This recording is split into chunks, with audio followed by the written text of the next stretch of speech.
Kabanata 15:21. Nang tuluyang nagising ulit ang pari, sumalubong sa paningin ng likod ng isang binata. Naaalala na siya ay tinamaan ng ilang malakas at hindi nakikitang puwersa kanina bago siya umitim. Ang gulat na pari saka umungol, sino ka? Kung sino ako hindi mahalaga. Gayunpaman, ang mahalaga ay kung sino kayo, at kung ano ang plano ninyong gawin dito sa Sacrasolis Mountain, sagot ni Gerald habang dahan-dahan itong lumingon bago malamig na tinitigan ang lalaki. Ang pangalawang nakita ng tao kay Gerald, nagsimulang manginig ng walang pigil ang buong katawan habang nauutal, "Why, young master? Ikaw?" Pinapanood habang ang takot na takot ay nakaluhod sa harapan niya, hindi mapigilan ni Gerald na kunot ang noo habang nagtataka siyang umungol. "Young master," sa katunayan, gayunpaman, kailan talaga dumating, young master? Tanong ng pari, maaari akong dumating at pumunta ayon sa gusto ko, hindi ba? Pang-iinis na sagot ni Gerald. Habang hindi siya sigurado kung bakit tinutukoy siya ng pari bilang yung master, naramdaman pa rin ni Gerald na ito ang perpektong oportunidad na pinan ang ilang impormasyon sa lalaki. Inaasahan niya na ang ilang pagsisiyasat sa paligid ay makakagawa ng trick. Gayun din, hindi mo pa masasagot ang una kong tanong. Dagdag ni Gerald sa isang namumunong tono. Narinig iyon, ang natakot na pari ay mabilis na yumuko bago sumagot, paano mo nakakalimutan, young master? Anuman, nandito kaming lahat dahil nakakuha kami ng mga lihim na utos mula sa pamilya na magtungo sa Sacrasolis Mountain upang pinuhin ang banal na bato. Mayroong isang lugar dito na tinatawag na Sacrasolis Pond, at pinapino namin ang banal na bato na Sacrasolis ng higit sa isang buwan ngayon. Panipi. Ang Sacrasolis, Holy Stone, sasabihin mo. Nakita ko. At ano ang nangyari sa lahat ng mga orihinal na pari mula sa Sacrasolis Church noon? Tanong ni Gerald habang tumango habang dahan daw ang pinagsama ang mas malaking larawan. Aba, ang sinumang hindi masunurin ay napatay agad. Ang natitira sa kanila ay kasalukuyang nakakulong sa piitan. Anuman, nagtataka ako kung alam ng pinuno na narito ka na, young master. Maaari akong magulat kaagad kay G. Hoyt Crawford tungkol sa iyong presensya kung nais mo. Sagot ng pari, maaari kang maghintay. Pinag-uusapan kung alin, narinig mo na ba ang isang tao na tinawag na Master Ghost dati? Tinanong ni Gerald, ngayon mas sigurado kaysa dati na maraming mga lihim na nakatago sa loob ng bundok na ito. Master Ghost, pero syempre, kilala ko siya. Kung sabagay, ikaw ang nag-utos sa amin na manghuli sa kanya. Kung nakalimutan mo, nasa kamay na natin siya. Inutusan mo pa ang pinuno na bantayan siya ng mabuti sa lahat ng oras. Sabi ng pari, kaya't Master Ghost ay nakuha ng iyong pangkat sa buong oras na ito. Sagot ni Gerald habang nakataas ang isang kilay. Why batang master? Ano ka? Ungol ng pari habang nakataas ang isang kilay din, sa wakas na pagtanto na ang taong nasa harap niya ay tila may ibang kakaibang pagkatao kumpara sa batang Panginoon na kilala niya. Bukod, hindi ba kakaiba na ang batang Panginoon ng lahat ng mga tao ay tinatanong sa kanya ang lahat ng mga katanungang ito? Well, perpekto lang ito. Upang maiisip na makukuha ko ang lahat ng impormasyong ito ng madali. Napaisip si Gerald sa sarili. Nang maganap, ang Master Ghost ay tumakas hanggang sa Sacrasolis Mountain upang magtago sa loob ng Sacrasolis Church, at ang lahat ng ito ay humantong sa insidente kung saan nakilala niya si Zyril at sinabi sa kanya ang tungkol sa kanyang kapalaran sa likuran ng bundok ilang sandali pa. Sa kasamaang palad, ang grupong ito ng mga pari, ay lumipas ilang sandali at ganap na nakabukas ang Sacrasolis Mountain para sa dalawang magkakaibang mga kadahilanan. Una, upang maghanap at makuha ang Master Ghost, at pangalawa, upang makakuha ng access sa Sacrasolis Pond. Sa nasabing iyon, hindi nakakagulat na hindi niya makita kung nasaan ang Master Ghost sa buong oras na ito. Panipi tuldok. Kaya, sino itong Hoyt Crawford na nabanggit mo? Gayun din, ay dalye mo ako ng kaunti pa sa iyong batang Panginoon? Nakangiting sagot ni Gerald. Kaya, ikaw talaga ay hindi ang batang master. Sagot ng pari nang agad siyang makatayo, isang mapagbantay na ekspresyon sa kanyang mukha. Sa totoo lang nagulat ako na matagal ka nitong napansin, sagot ni Gerald na may chuckle, alam na ang taong ito ay nagtatangkang tumakas. Kabanata 15:22. Habang tinangka ng pari na eyebook ito, hindi niya ito nalampasan sa pangatlong hakbang bago magsimulang buhatin siya ng isang di-makadiyos na puwersa mula sa lupa. Sa oras na ito, gayunpaman, ang lahat ng kanyang mga panloob na organo ay parang sila ay sabay na pinaghiwa-hiwalay. Nanginginig ng marahas mula sa napakahirap na sakit, ang pari ay mabilis na sumigaw, extrang buhay ko. Di mangyaring, extrain ang aking buhay. Panipi, isa sa alang-alang ko sa sandaling sagutin mo ang aking katanungan. Kung kailangan mo ng isang pampahinga, tinanong ko kung bakit mo ako kinilala bilang iyong batang Panginoon, sagot ni Gerald. Aba, ang hitsura ng young master ay lubos na tumutugma sa iyo. Ito ay halos bilang na ikaw ay kanyang doppelganger. Sa nasabing iyon, walang paraan na madali kong nasabi sa iyo. Kahit na, nagtataka ako kung miyembro ka rin ng pamilyang Crawford. Pagkatapos ng lahat, walang ibang dahilan na maaari kang magmukhang katulad. Paliwanag ng lalaking masakit pa rin sa takot. Oh, ang pamilyang Crawford, sasabihin mo. Sagot ni Gerald habang panandaliang nagliwanag ang kanyang mga mata. Sa pagmamasid sa namimilipit na lalaki, nakikita ni Gerald na ang pari ay tila isang master in training, kahit na malayo pa rin siya sa pagkamit ng kanyang hangarin. Nangangahulugan ba iyon na ang Crawfords na pinag-uusapan niya ay ang iba pang pamilya Crawford na nalaman ng pangalawang tiyuhin? Ang mga taong ito ba ay konektado sa lolo? Nagtataka si Gerald sa bahagyang pagkataranta. Sabihin mo sa akin ang lokasyon ng iyong mga Crawfords, sabi ni Gerald. Kay kasalukuyan silang nasa Yernang Island. Ikaw ba, galing ka rin sa pamilya na iyon? Gulat na tanong ni pari. Gayunpaman, bago pa masabi ni Gerald ang anumang sagot, tila may napagtanto ang pari. Nakatitig ang mata kay Gerald, sinabi niya pagkatapos, ako, nakukuha ko ito ngayon. Galing ka ba sa pamilyang Crawford na mula sa North Bay? Panipi, nakuha mo ako ng pulang kamay. Anuman, ipinapalagay ko na si Daryl ay ang pinuno ng Crawfords mula sa Yernang Island. Tanong ni Gerald sa isang walang malasakit na tono. Tama yan. Sagot ng pari habang tumatango. Kaya't may dalawang magkakahiwalay na pamilya ng Crawford. Kung gayon, hindi ibig sabihin na lahat ng nalaman ng pangalawang tiyuhin ay totoo. Ngunit, bakit gagawin ng lolo ito alinmansa? Napaisip si Gerald sa kanyang sarili na may bahagyang pagsimangot, pakiramdam ng labis na tuliro. Anuman ang kaso, nagkaroon ng kutob si Gerald na ang pagkawala ng kanyang pamilya ay may kinalaman sa ibang Crawfords na ito. Alam na niya ngayon na mayroon siyang hitsura sa ibang pamilya din. Kung sabagay, talagang naniniwala ang pari na siya ang kanyang batang Panginoon kanina. Habang si Gerald ay nakasimangot ng bahagya habang iniisip ang lahat ng mga pahiwatig na ngayon lamang niya natipon, biglang kinuha ng pari ang isang dakot na dumi mula sa lupa. Kasunod nito, tila may kasamang pagpatay sa katawan niya habang hinahagis niya ang dumi patungo sa ulo ni Gerald. Gayunpaman, sa halip na dumi, ang mga nilalaman na itinapon niya ngayon ay tila isang volley ng mga gintong karayom na kuminang ng maliwanag habang lumilipad sila patungo sa ulo ni Gerald. Laking sorpresa ng pari, ang mahahalagang chi ni Gerald ay simpleng hinarangan ang mga karayom ng malapit na silang makalapit. Pinapanood ang panandaliang nakakubkob na pari na nakatitig ng malapad ang mga mata sa mga nahuhulog na karayom na dahan-dahang nababagsak sa alikabok. Tinanong ni Gerald, alam mo na ang aking pagkatao, hindi ba? Sa madaling salita, dapat mong malaman ng lubos na kami ay mula sa parehong angkan sa puntong ito. Sa pag-iisip na iyan, bakit mo pa ako sinusubukan na patayin? Panipi, mayroong isang malaking biyaya sa iyong ulo kung pinamamahalaan ka naming pumatay. Sagot ng takot na lalaki. At sino ito na naglabas ng utos na iyon? Gayun din, kayo ba ang kumidnap sa aking pamilya? Tinanong ang tuliro Gerald, nagtataka kung bakit lahat ng ito ay kinakailangan sa una. Kung nais mong matuto ng higit pa, dapat mong tanungin ang iyong sarili kay G.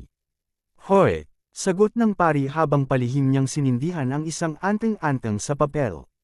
Makalipas ang ilang sandali, ang anteng-anteng ay nagsimulang maglabas ng maraming kulay na usok na mabilis na nawala sa hangin.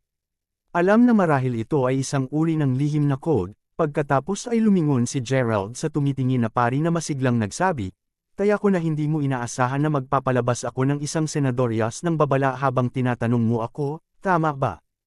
Anuman, tapos ka na para sa oras na ito, anak. Panipi, mas lalo akong naguguluhan ngayon, Pagkatapos ay sumagot si Gerald. Bakit ka pa nasa sabik? Alam ko na sinisindi mo ang anteng-anteng mula sa oras na sinimulan mo itong gawin, alam mo. Bukod dito, hindi ako aalis na kaagad pagkatapos makarating dito. Sa nasabing iyon, bakit ka masaya? Hahaha, dahil eksakto kang kamukha ng young master, sigurado akong mayroon kang isang mahalagang papel sa iba pang mga mababang Crawfords. Sa nasabing iyon, tiyak na maitataguyod ako bilang deputy chief sa sandaling matagumpay kitang makuha. Basta alam mo, maraming eksperto ang pumapasok na dito.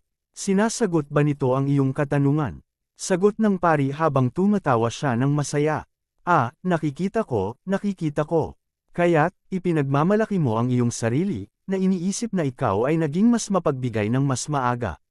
Dapat kang maging masaya sa pag-aakalang nakuha mo na ako sa puntong ito. Gayunpaman, patuloy mong inuulit ang parirala, mababang Crawfords.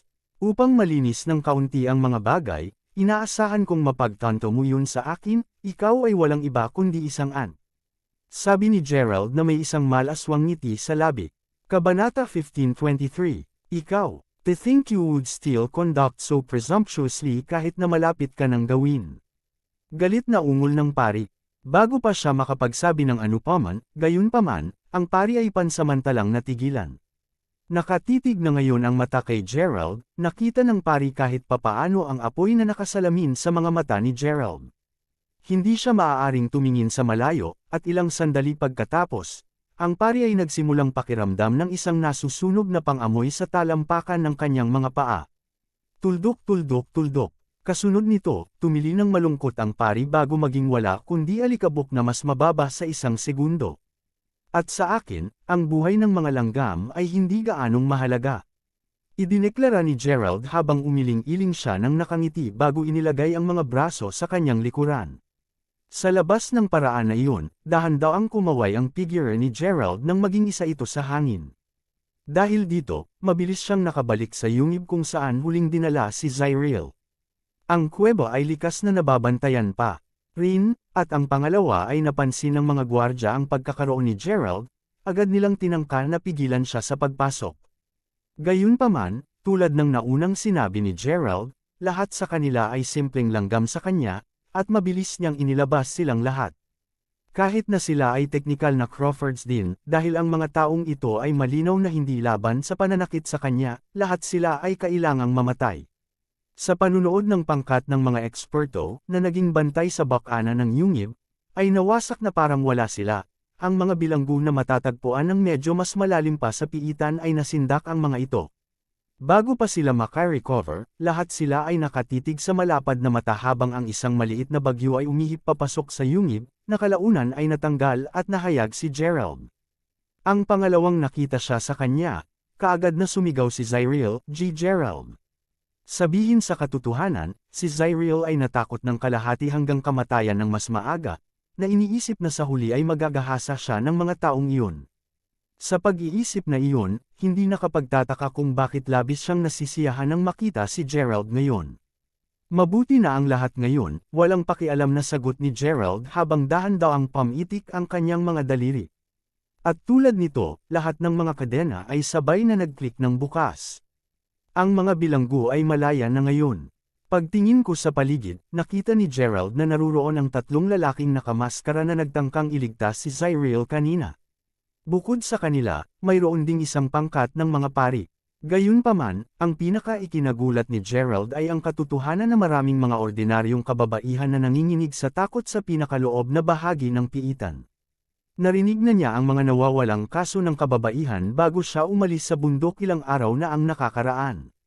Bilang ito ay ang lahat ng mga gawa ng kamay ng peking mga pari. Tuldok. Ang mga ito ba ay totoong Crawfords? Paano sila magiging karimari-marim na ito at masalimuot? Nag-iisa ang pag-iisip dito na labis na nagalit si Gerald. Anuman, ang mga dumakip ay pinangunahan palabas ng piitan, at ang pangalawa sa pasukan ng yungib ay nakikita, isang matandang pari, na tila pinuno ng pangkat, ang gumalang kay Gerald bago sabihin, "Salamat sa pagligtas ng aming buhay, Master. Hindi ko alam kung paano gantihan ang iyong kabaitan. Panipi, hindi na kailangang maging magalang sa akin, pari. Anuman, ang dahilan kung bakit ako napunta dito ay upang maghanap para sa isang tao. Panipi. Oh, sino ang maaari mong hanapin? Tanong ng matandang pari. Naghahanap ako ng isang tao na tinawag na Master Ghost. Mula sa kung ano ang nagawa kong tipunin, minsan siya ay tumuluyan sa itaas ng Sacra Solis Mountain. Sa kabila nito, wala akong nakitang mga bakas sa kanya sa piitan. Sagot ni Gerald. Narinig iyon, isang nasa katanghaliang lalaki, na nakatayo sa tabi ng matandang pari ay humarap sa matandang lalaki bago magalang na tanungin, Guro, sa palagay mo ito ang Master Gerald Crawford na sinabi sa atin ng Master Ghost? Tama, ako si Gerald Crawford. Sagot ni Gerald habang tumango siya ng masaya. Kaya ganun. Alam mo, patuloy na sinasabi ng Master Ghost na ikaw ay kataas-taasang henyo. Matapos masaksihan ang iyong mga kakayahan, aaminin kong tama siya, Master Crawford. Tunay na mayroon kang mga supernatural na kapangyarihan. Anuman, unang dumating sa amin ang Master Ghost upang maiwasan ang pagtugis sa mga Crawfords. Sa kasamaang palad, nabigo siyang makatakas sa huli, at natapos siya na dinala ni Hoyt sa halip na makulong kasama ng iba pa sa atin. Paliwanag ng matandang pari, alam mo ba kung bakit masigasig silang manghuli ng Master Ghost? Tanong ni Gerald, na hindi ako sigurado sa. Gayunpaman, alam, na inilagay sa iyo ng Master Ghost ang lahat ng kanyang pag-asa bago ang matinding kalamidad. Sa nasabing iyon, kung nakapagtakas siya o hindi lahat ay nakasalalay sa kung gaano mo siya kitagpuan. Sagot ng matandang pari, kopyahin iyan. Sabi ni Gerald na may bahagyang tango. Kabanata 1524, sa sandaling iyon, ang pinuno ng tatlong nakamaskarang mga kalalakihan, na nakatayo sa likuran ni Zyriel sa buong panahong ito, ay lumabas at sinabi, Salamat sa iyong pagligtas, Ginoo. Dumaan ako sa Hubert Younger. Panipi. Oh, narito ka rin, G. Hubert. Bulalas ng matandang pari habang binabati din niya agad ang tatlong lalaking nakamaskara, nililinaw sa araw na pamilyar sila.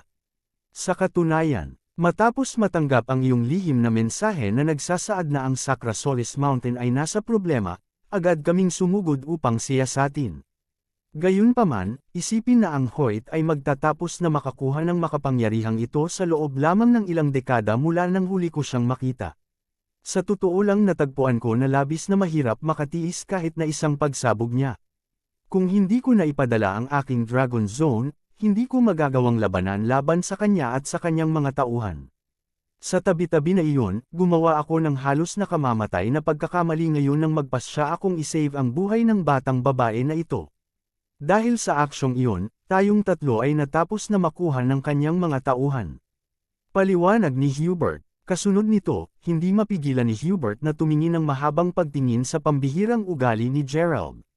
Mula sa kanyang nasaksihan, si Gerald ay isang master din ng paggamit ng malalim at hindi mahuhulaan na mga pamamaraan na nagulat kahit sa kanya. Paano niya hindi narinig ang tulad ng isang kamangha-manghang tao dati? Anuman ang kaso, napuno siya ng respeto kay Gerald. Nang malapit na siyang makipagpalitan ng ilang mga salita sa kanya, gayunpaman, ang isa sa mga nakababatang pari, na kanina pa pinapunta upang mag-scout sa lugar, ay tumakbo pabalik habang kinakabahan na sumisigaw, Master Crawford.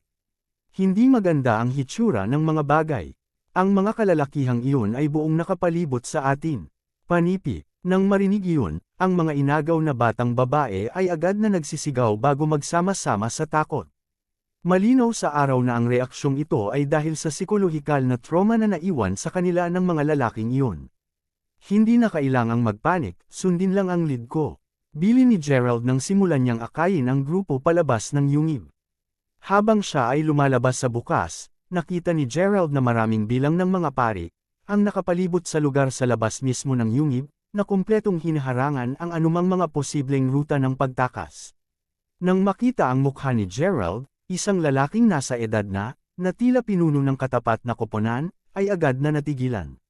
Gayunpaman, ito ay naging isang pagpapahayag ng kagalakan ilang segundo lamang ang lumipas. Tumatawa ng malakas, ang lalaki pagkatapos ay idineklara, kaya ikaw. Upang isipin na dumidiretso ka sa kondangan ko. Sa palagay ko hindi ko na kailangang sayangin pa ang oras sa pangangaso sa iyo ngayon. Ngunit bago iyon, payagan akong kumpirmahin ang isang bagay.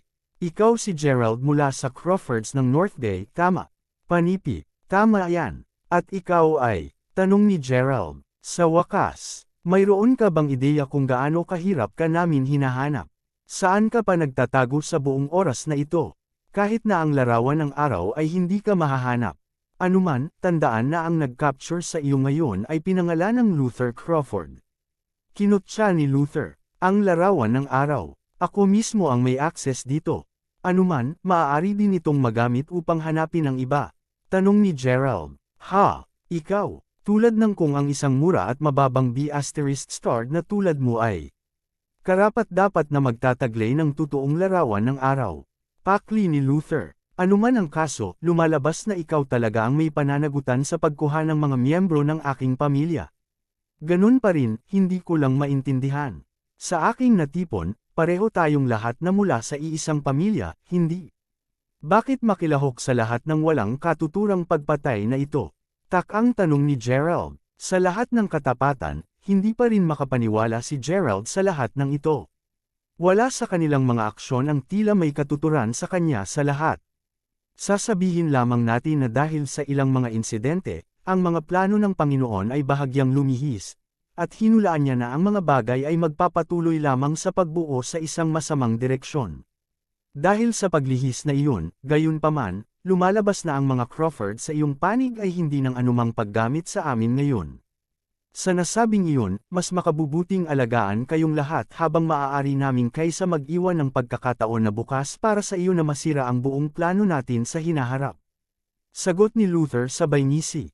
Nakikita ko. Pinag-uusapan kung saan, nais kong malaman kung ang aking lolo, ang lalaking lagi kong iginagalang, ay ang tunay na utak ng lahat ng ito.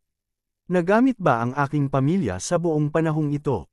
Tanong ni Gerald. Hahaha. Wala akong masabi tungkol sa dating bahagi ng iyong katanungan, ngunit para sa huli, syempre, ginamit ka na. Iyon lang ang gamit ng mga mababang tao tulad mo. Gayun din, gugustuhin ko kung tumigil ka sa pagsasabi na ikaw ay mula sa parehong angkan tulad ng sa amin. Alamin na palagi kaming napahiya sa iyo, kaya't matapat na balita para sa amin na sa wakas ay may lalabas ka gamit ang aming sariling mga kamay ngayon. Ganting sagot ni Luther sa isang malas na tawa. Nakita ko. At paano ang natitirang mga miyembro ng aking pamilya? Ungol ni Gerald, napakalawak na pamamaslang na sinasalamin sa kanyang mga mata. Ha! Kung naalala ko ng tama, sa oras na nagsimula akong isakatuparan ang misyon na ito, pinahihirapan na si Dylan na hindi makilala. Sa totoo lang hindi ko rin alam kung buhay pa siya ngayon. Panipi, masarap pakinggan iyan. Sagot ni Gerald sabay tango. Tama ba ang narinig ko? Ang sarap pakinggan.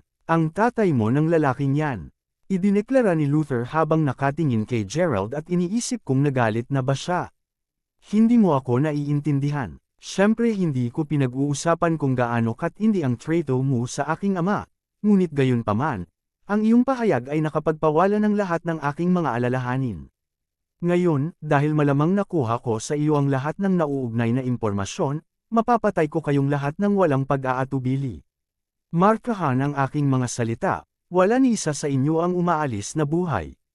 Panipi, Kabanata 15:25, Manalo ka, tunay kang dalubhasa sa pagsasabi ng mga mapagmataas na bagay, Gerald.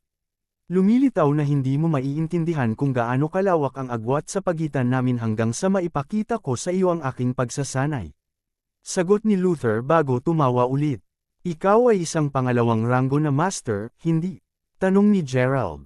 Oh, kulayan mo akong nagulat. Talagang may alam ka sa isang bagay o dalawa tungkol sa mga nagsasanay na makamit ang espiritual na kaliwanagan. Sagot ni Luther habang seryosong nakatingin kay Gerald. Nagtataka lang, ngunit ano ang ranggo ni Hoyt noon? Tanong ni Gerald. Ha, ang aming pinuno ay isang maalamat na master na nasa antas na malapit sa isang panglimang ranggo na Panginoon. Isang lupain na hindi mauunawaan ng kahit isang ordinaryong tao. Sinabi ni Luther, ang kanyang mga mata ay pansamantalang napuno ng paghanga. Nakita ko, kaya't lilito na talagang maraming mga dalubhasa sa loob ng pamilyang Crawford.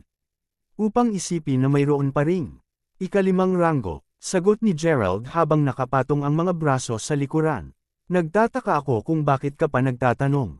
Hindi bagay, Kukunin lang kita muna at ibibigay sa punong para makitungo siya sa iyo. Panipi, kasunod nito, ipinatong ni Luther ang kanyang kamay sa isang daliri ng espada, at kaagad pagkatapos, nagsimulang sumabog ang apoy sa kanyang katawan.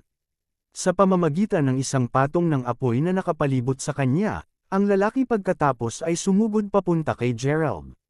Mula sa pananaw ng isang tagalabas, si Gerald ay maaaring mailabas sa isang solong pag-swipe kung ang malalaki at nasusunog na mga kamay ay nahuli sa kanya. Anuman, lahat ng naruroon ay laking gulat ng matinding apoy. Ito ang Fire Armor Demon Technique. Ang sinumang gumagamit nito ay maaaring magpatawag ng apoy, na maaaring sumunog sa anumang bagay, na pumapaligid sa katawan ng gumagamit. Nang makipag-ugnay sa nasabing apoy, ang masasamang sunog ay agad nasusunugan ang lahat ng pangunahing mga panloob na organo ng biktima. Kung kahit si Luther ay ganito nakakilakilabot, anong uri ng kapangyarihan ang mayroon si Hoyt?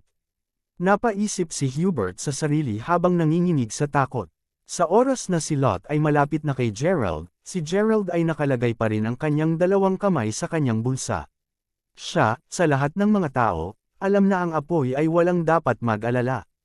Kahit na ganoon, ang iba ay hindi nakakita ng mga bagay sa paraang ginawa niya, at agad na sumigaw si Zyril, "Di mangyaring mag-ingat, Gerald." Narinig iyon, simpleng lumingon si Gerald kay Zyril bago tumango habang sinagot ito, "Huwag kang mag-alala, ang lahat ay kontrolado." Kasunod nito, inilahad ni Gerald ang isang kamay bago iginil ang kanyang mga daliri. Ang susunod na napagtanto ni Luther, isang gintong aura ang lumitaw sa harapan niya. Hindi makapagreaksyon sa oras, naramdaman niya na ang mga gintong sinag ng aura ay nagsimulang tumusok sa kanyang katawan, na naging sanhi ng pagsisigarilyo ng kanyang balat. "Ano?" Sigaw ng nagulat na si Luther habang agad niyang tinangka na makatakas sa atake. Gayunpaman, huli na ang lahat para sa kanya. Ang pangalawa ng gintong aura na ganap na nilamon siya, naramdaman ni Luther na parang ang buong katawan niya ay natusok lang. Ang susunod na alam niya, nagsasabog na siya ng dugo habang lumilipad pa atras. Nang makarating sa lupa, nalaman niyang hindi na niya mag-alaw ang isang kalamnan. Ang tanging pahiwatig na siya ay buhay pa ay ang katunayan na ang kanyang mga mata ay bukas na bukas sa kanyang dagwang mukha. Pagkalabas ng kanyang pagkabigla, agad na sumigaw si Luther nang hindi makapaniwala, "Ikaw!" Samantala, ang iba pang mga Crawfords ay natagpo ang bawat isa habang dahan-daang umatras. Natapos si Luther sa ganoong estado mula sa iisang hampas lamang. Ang taong ito ay napakasindik. Si Hubert mismo ang may panganakasabit ng bukas matapos masaksihan ang lahat ng iyon. Sa pamamagitan ng Diyos, anong klaseng tao rin si Gerald? Muling isinuksok ang kanyang kamay sa kanyang bulsa, pagkatapos ay casual na naglakad palapit kay Luther. Sa sandaling nakatayo siya sa harap niya, tinapakan niya ang mukha ni Luther, dahan-daang nag-pressure habang sinabi niya, "Hindi ko pa nagagamit ang aking totoong mga kakayahan, alam mo ba? Ito lang ba ang kailangan mong makuha sa akin?" Nakakaawa, Panipi, ikaw, titignan, habang inaamin kong pinahahawak ko kayo, alamin na hindi mo ako kayang patayin.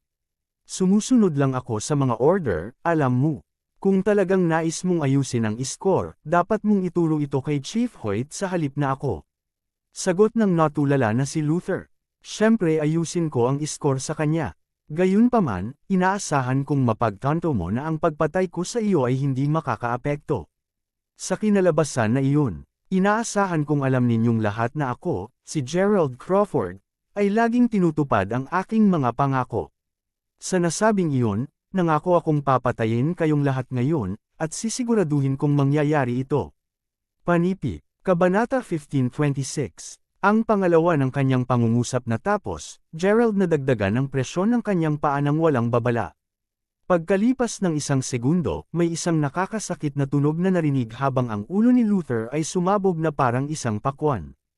Nang makita na si Luther ay nabawasan sa ganoong kalagayan bago pa siya makasigaw, ang ilan sa mga natitirang Crawfords ay agad na sumigaw, "Bilis! Patakbuhin ito at sabihin sa pinuno ang tungkol dito."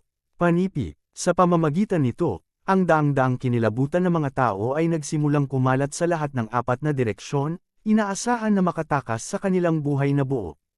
"Oh, seryoso ba kayong lahat na nagtatangka upang makatakas ngayon? Sabi ni Gerald na may mahinang ngiti bago ipinikit.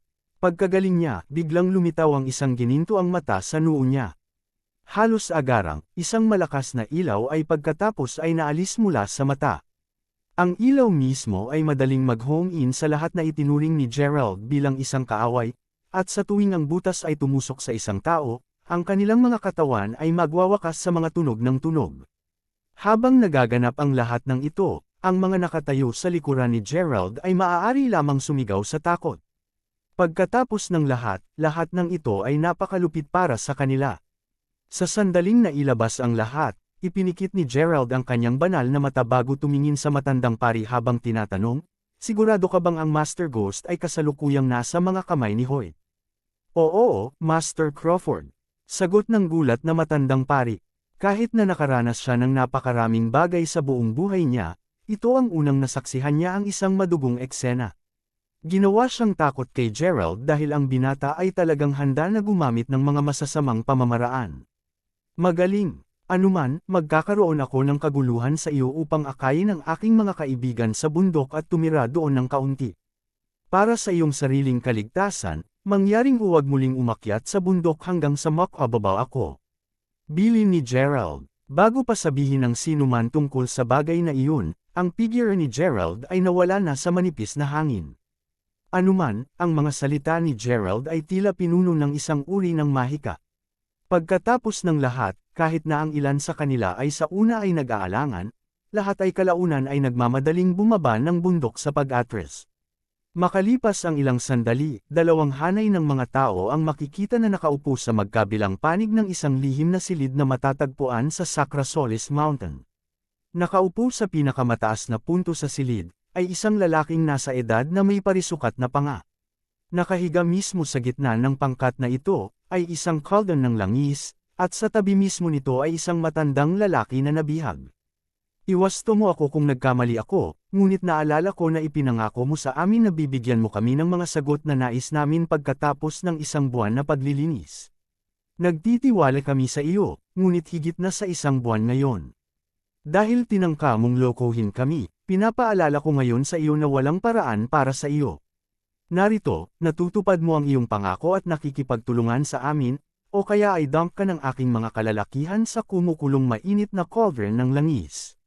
Ngini siya ng nasa katanghali ang lalaki, na malinaw na pinuno ng pangkat, habang sinisipsip ang kanyang alak. "Oh, pinanggako ko ba ang ganoong bagay? Paumanhin, ang aking memorya ay hindi naging pinakamahusay. Sabihin mo sa akin kung ano ang eksaktong ipinangako ko sa simula." Sumagot ang matanda at sobrang payat na tao na nakaupo sa tabi ng kaldero ng langis. Tulad ng inaasahan, ang lalaki ay walang iba kundi ang Master Ghost, bagaman siya ngayon ay mukhang matigas ang ulo pagkatapos ng labis na pagpapahirap sa kanya. Kahit na ganoon, ang kanyang mga mata ay sumisikat pa rin sa sigla. "Una, gusto kong sabihin mo sa akin kung nasaan si Gerald. Ikaw, ng lahat ng mga tao, ay dapat malaman kung magkano ang pinagdaanan natin sa buong taon upang mahanap lamang siya. Pangalawa, kailangan kong sabihin mo sa akin kung nasaan ang Astridget. Kahit na, hindi ka ba naglalaro ng tanga, Master Ghost? Sa palagay mo may alinman sa atin dito na bumili ng iyong nalilito na kilos?" Ungol ni Hoyt. "Hahaha, sinabi ko na sa iyo, hindi ba? Darating si Gerald upang hanapin ka maaga o huli. Gayunpaman, naiinip ka at nakuha ang mga miyembro ng kanyang pamilya. Anuman, para sa pangalawang kahilingan. Talakayin natin na sa sandaling makilala mo si Gerald.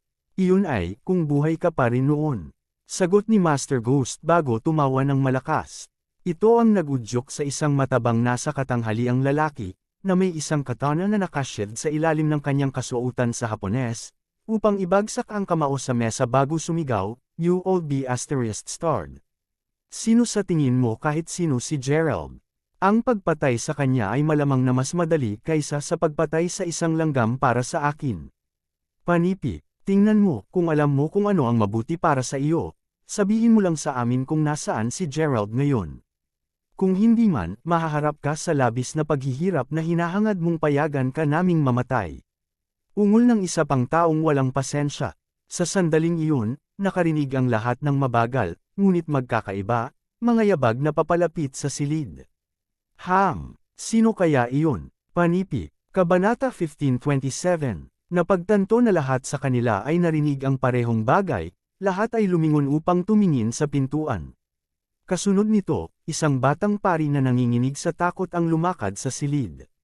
Nakatitig sa kanya, tinanong ni Hoyt sa isang malamig na tinig, ano ito? Bago pa man matapos ang kanyang katanungan, isang figure, na nagtatago sa likuran ng pari, ang dahan-daang nagpakita sa kanyang sarili. Naturally, si Gerald iyon. Tumagal ito ng sandali kay Hoyt, ngunit nang huli niyang mapagtanto kung sino ang kabataan, nakita niyang nagbubulungan siya. Ikaw si Gerald mula sa pamilyang Crawford, hindi? Bingo! Sagot ni Gerald na may banayad ng ngiti. Master Crawford, pinangunahan na kita dito. Ikaw, nangako kang ililigtas mo ang aking buhay sa sandaling nagawa ko iyon, tama? Nauutol na sabi ng pari. Ang pangalawa sa kanyang pangungusap ay natapos, gayunpaman, simpleng pinitik ni Gerald ang likod ng kanyang palad sa bungo ng pari, at tulad nito, sumabog ang ulo ng pari. Tulad ng kung hindi pa ito sapat, ang buong katawan ng pari pagkatapos ay mabilis na nawala sa isang madugong ulap. Ano ang isang biro? Tulad ng kung isa sa alang-alang ni Gerald ang pagtipid sa kanyang buhay. Hindi alintana, sandaling natulala si Hoyt at ang iba pa. Bilang ito ay naging, Gerald ay talagang medyo bihasang. Nakababatang kapatid na si Gerald. Inihayag ang Master Ghost na hindi mapigil ang mapabuntong hininga. Master Ghost, humihingi ako ng paumanhin na kailangan mong maghirap ng ganito dahil lamang sa medyo nahuli ako. Sagot ni Gerald habang siya rin ay tumanggo sa ginhawa nang makita na buhay pa si Master Ghost. Bago pa makapagsalita ang sinumang salita, hinampes ni Hoyt ang magkabilang kamay sa kanyang mesa bago sumigaw, matagal na kaming naghahanap sa iyo. Upang isiping darating ka talaga sa pintuan namin sa iyong sariling kasunduan. Magaling, talagang naisave mo ako ng maraming problema at lakas ng tao, panipi. Ang pangalawa sa kanyang pangungusap ay natapos, ang figure ni Hoyt ay tila nag-agapay sandali, at ang susunod na alam ng sinuman, nakatayo na siya sa harapan ni Gerald. Kahit na ang 8 dalubhasa na nakatayo sa magkabilang panig ng silid, ay armado na at tila handa nang umatake anumang oras. Mula sa nakikita ni Gerald, ang ilan sa mga dalubhasa ay Hapones, samantalang ang iba ay mula sa ibang mga banyagang rehiyon. Siya ba ang isa, Chief Crawford? Ang Herculean Primordial Spirit ba talaga ay nasa loob ng kanyang katawan? Tinanong ang isa sa 8 tao habang nagpapalitan sila ng tingin sa isa't isa na may masayang ekspresyon sa kanilang mga mukha. Tama iyan. Sa pagsasalita tungkol dito, nais kong ipaalala sa inyong lahat na ang mga Crawfords na gumugol ng maraming oras at pagsisikap upang pangalagaan ang Herculean Primordial Spirit. Sa nasabing iyon, makikinig ka pa rin sa mga utos ng pamilya Crawford kung nais mong makakuha ng bahagi ng pie, na intindihan. Binalaan ni Hoyt. Natural lang yan. Sagot ng 8 sa kanilang lahat na masayang. Alam mo, nabalitaan ko kay Luther na ang Crawfords ng North Bay ay hindi isang tool lamang sa kalahati ng pamilya.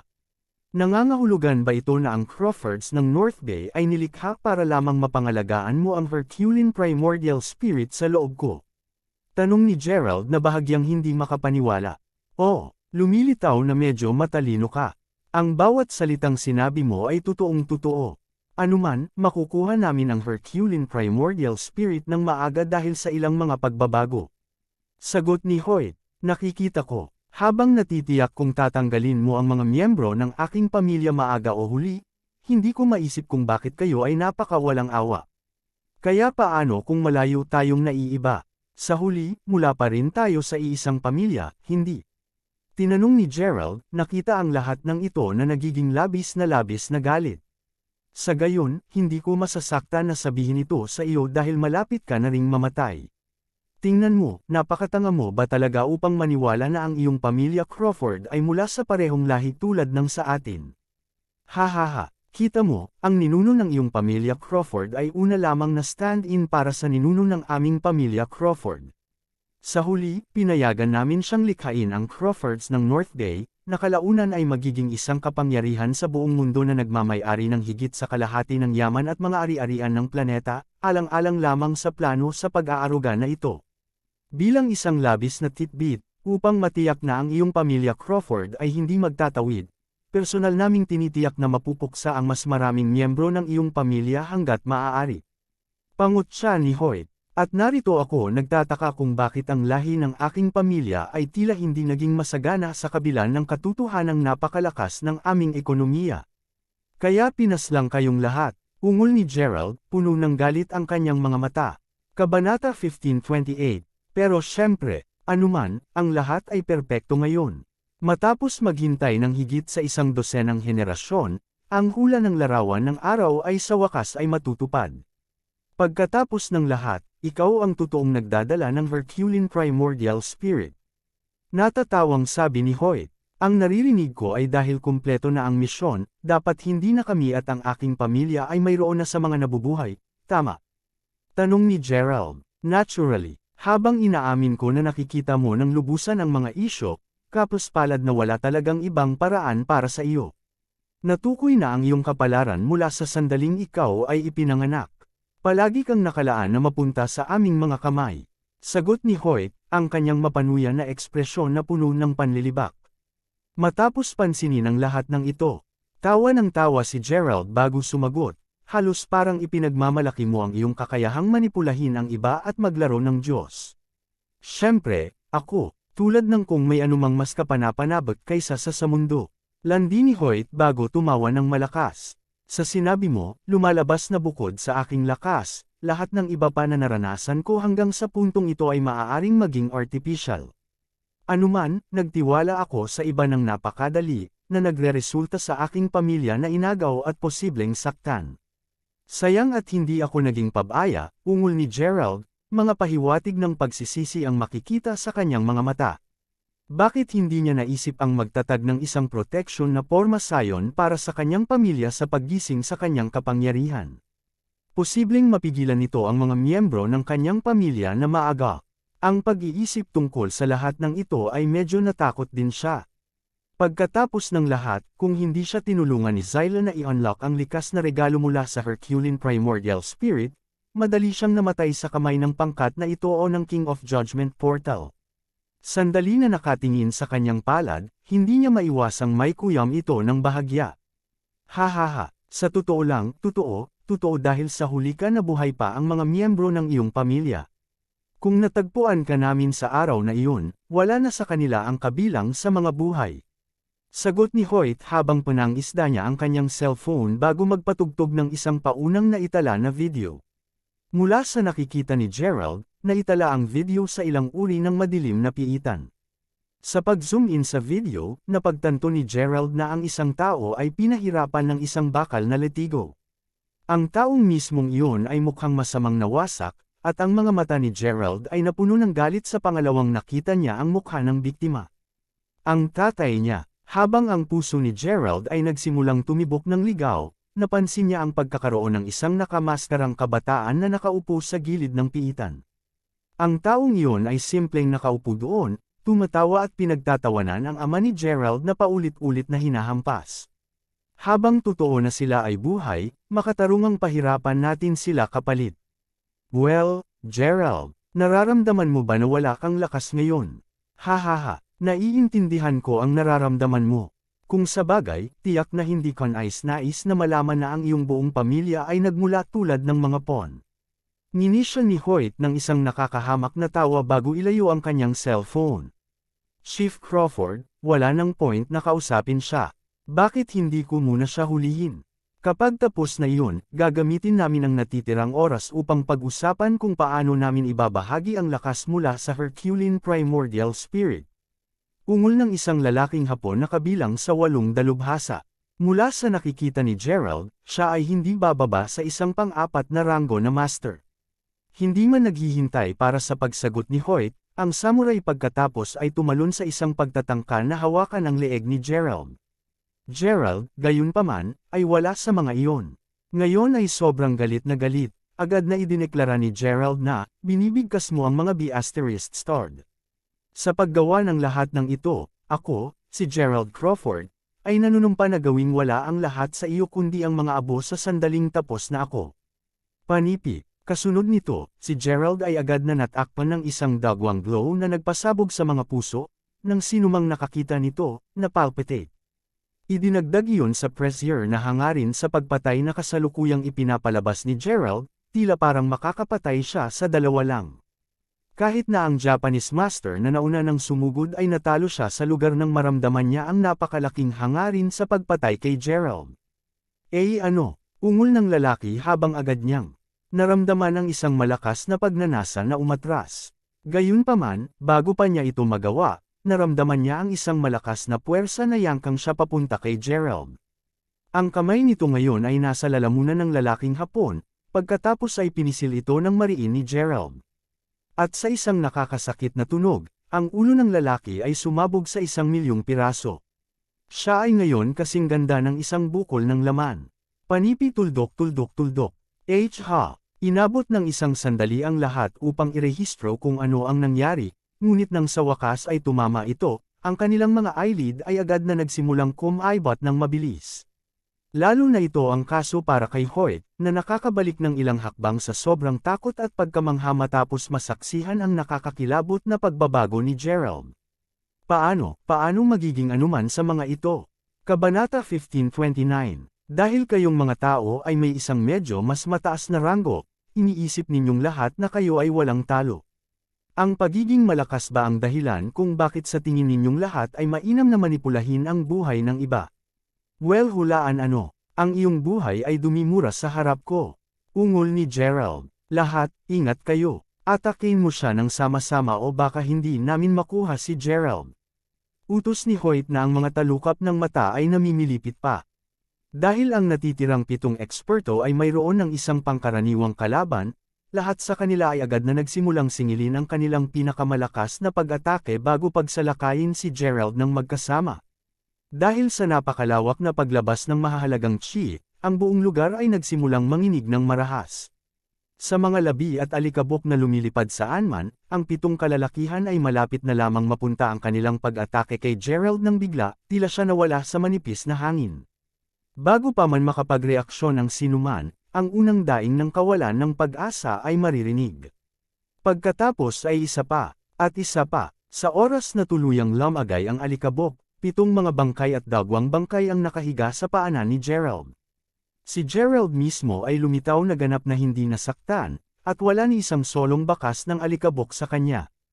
Kamanghamanghang, tunay kang kamanghamanghang. Nauutol na sabi ni Hoyt nang ihayag ang kanyang sarili mula sa likuran ng isang halijing bato.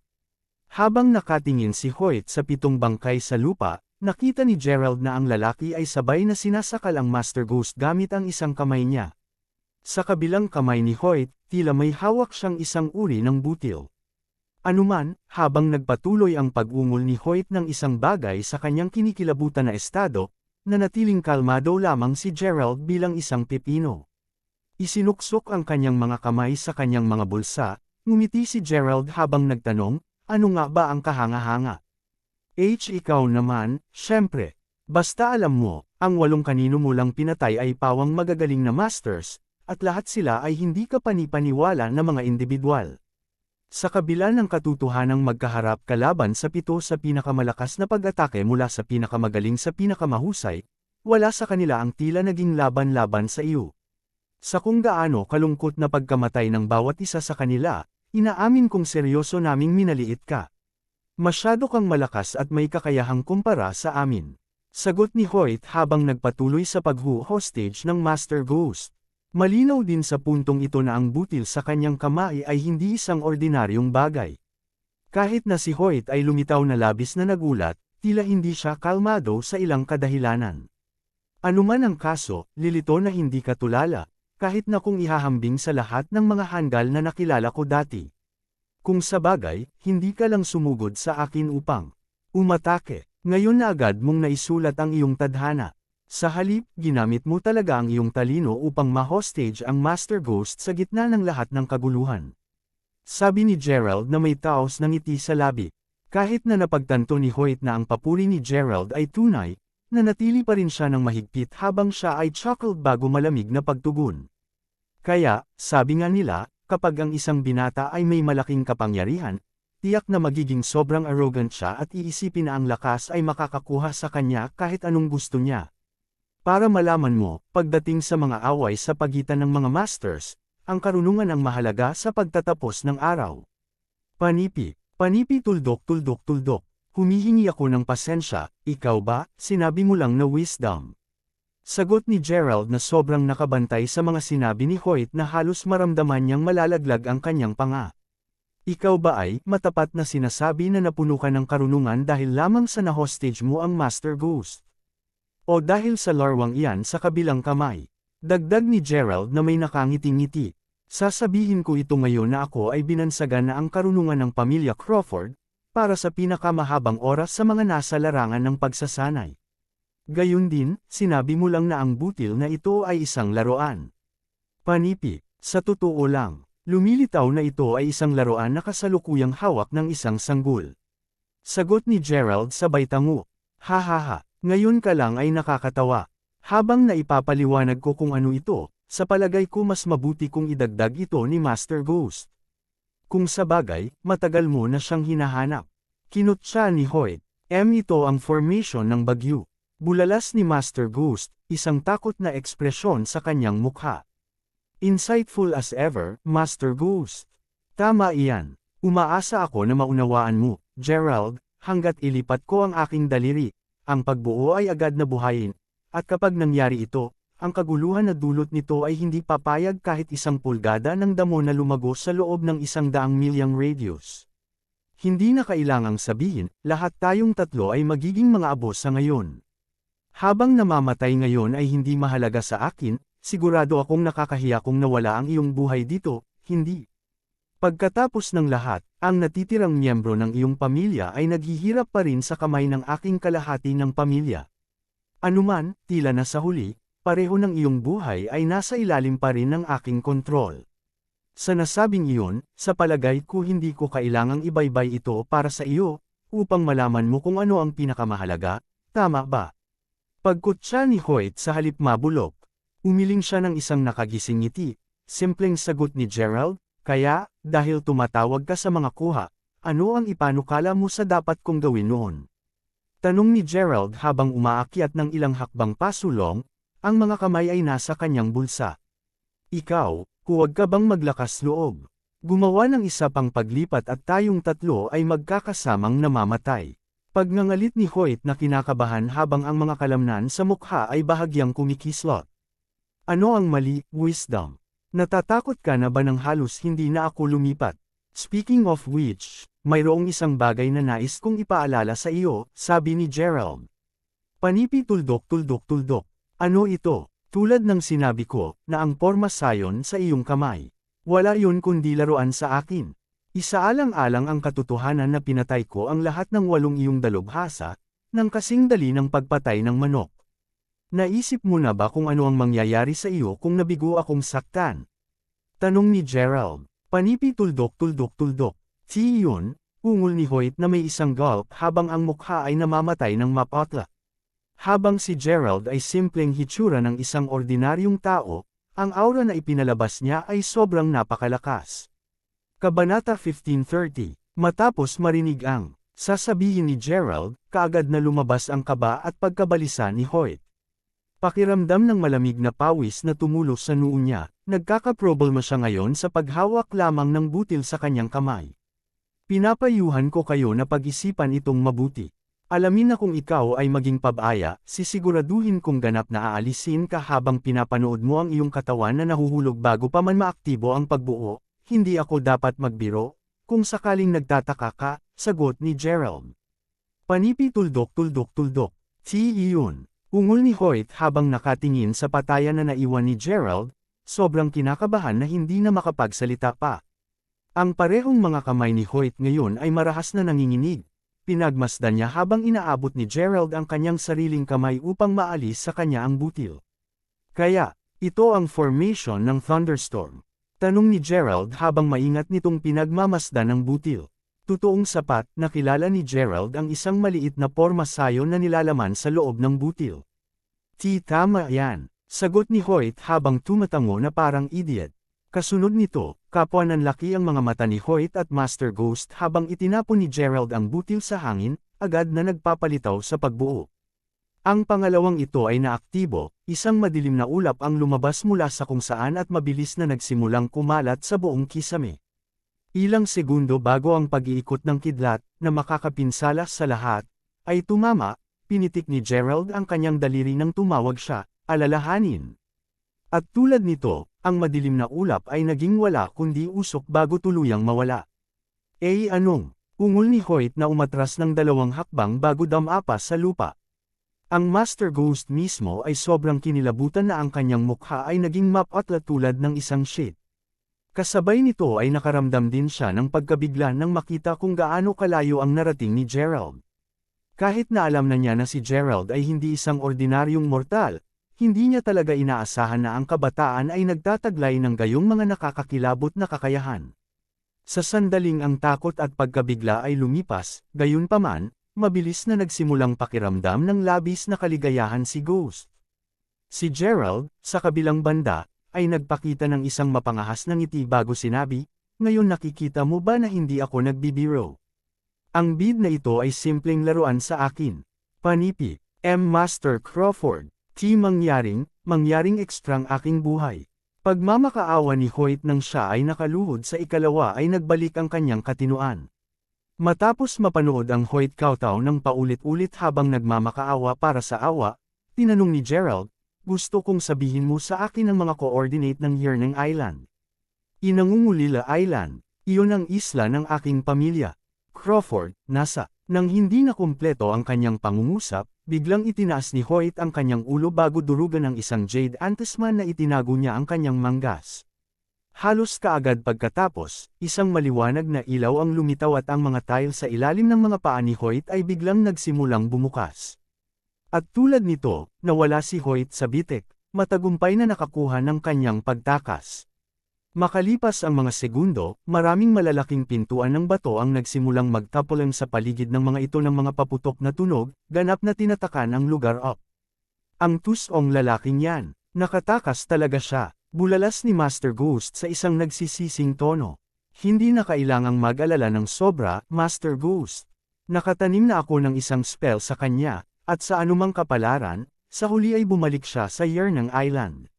Pagdating ng oras na iyon, mahahanap ko ang isla ng walang labis na pagsisikap at tuluyang mailigtas ang aking pamilya." Sagot ni Gerald habang umiling, na may isang mapulang ngiti sa labi. "Oh, paumanhin, medyo nabulabog ako dahil sa gulat na gulat ko, tama iyon, hindi ka na isang tao na mababasted, G. Crawford." Tuldok. Pagkatapos ng lahat, sa kabila ng lakas ni Hoyt, wala siyang anuman kundi langgam na nauna sa iyo. Anuman, ang lugar na ito ay puno ng mga traps. Paano tayo makakalabas? Panipi. "Oh, simple lang yan." Sumagot si Gerald na medyo walang pakialam habang ikinakaway ang kamay. Kasunod nito, isang gintong ilaw ang bumaril, na naging sanhi ng pagyanig ng lupa na ang kisame ng lugar ay gumuho, na nagsisiwalat ng isang bagong pagbubukas. Mula sa ibaba, ang ilaw mula sa labas ng mundo ay napakaliwanag na ang Master Ghost ay kailangang pansamantalang tumingin sa malayo upang ayusin ang kanyang paningin. Sabihin sa katotohanan, ang Master Ghost ay nagulat pa rin sa kung gaano napabuti ang mga kasanayan at diskarte ni Gerald. Ang paglingon kay Gerald, ang walang kapantay na kamangha-mangha at paghanga ay makikita sa mga mata ni Master Ghost.